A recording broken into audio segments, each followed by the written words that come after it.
Across the last 3 days, we have concluded that we're still facing growing amount of challenges within the water and wastewater management, especially for utilities.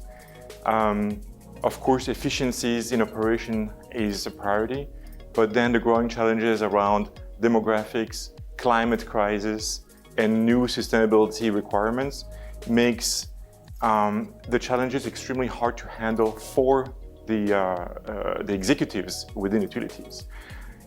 We understand that a new amount of technologies exist or grow, especially on treatment, transport, and so on, which are middle layers of the technology stack.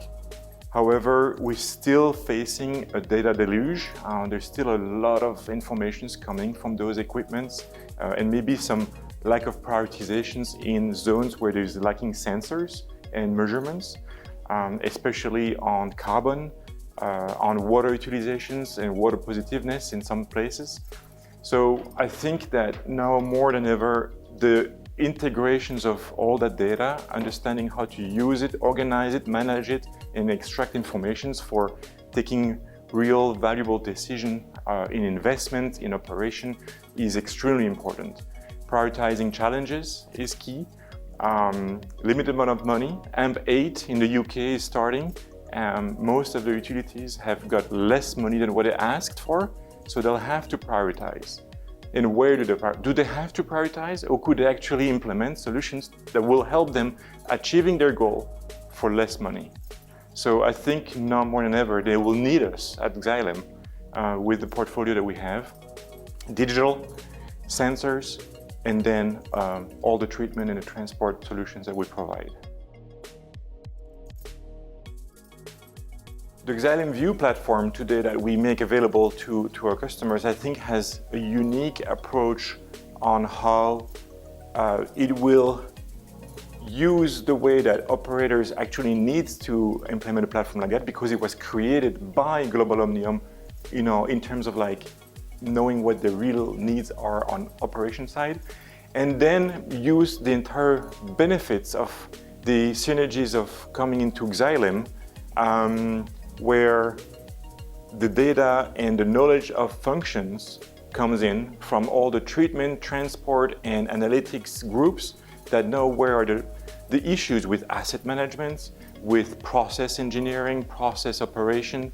And so at the end, when you put the needs of our utilities that is being translated through Idrica platform or Xylem Vue platforms, and then all the application knowledge that comes from Xylem as a whole will bring basically the essence of really what we can do for our customers in terms of solving specific issues with the most flexibility that they need, transparency that they need, and the agility also to capture based on the infrastructure that they have. So hopefully that brings the strongest platforms that we have on the market today. The future right now is gray to me. The future that we are facing is not going to be easy. However, we witnessed in the last 3 days that people want to get closer than ever together. That means that more than ever, partnership between utilities and solution suppliers will make implementation of new technologies easier. So now more than ever, we can reinvent the way we want to manage water and wastewater with the new tools that we have in our hands. Xylem Vue is going to be a critical element in that equation. Resource recovery from wastewater, another one to enhance energy productions, and all that coming together under the umbrella of building partnerships with utilities. That's how I see the future moving forward. Even if it's gray, we need to see that that is an opportunity and the light at the end of the tunnel.